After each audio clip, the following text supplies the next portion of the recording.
how to make a profile private on Steam. So what you want to do is click on your username right here, go to the profile, click edit profile, and then click the privacy settings.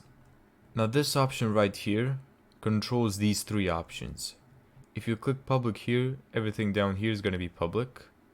If you click friends only, everything's going to be friends only. And if you click private, everything's going to be private. And you don't have to worry about saving the changes. You can just exit and they're going to save automatically.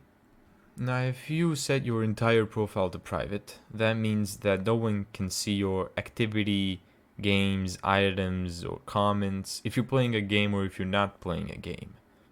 If you want a bit more details, you can set these three by yourself. So set this to public, and then you can edit them fully. Do you want the game details to be public, friends only, or private?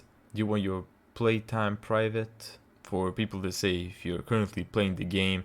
Keeping this option unchecked tells everyone that you're playing a game and how many hours you've spent playing the game. So if you click this, no one can see those two things. So here I'm gonna set my profile to private. And now I'm going to show you an example of how your profile will look like if it's set to private.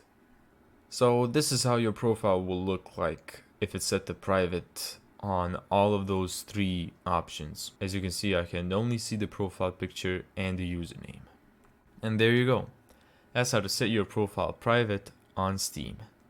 Thank you so much for watching. If you found this tutorial helpful, make sure to give it a thumbs up and subscribe. And as always, see you in the next video.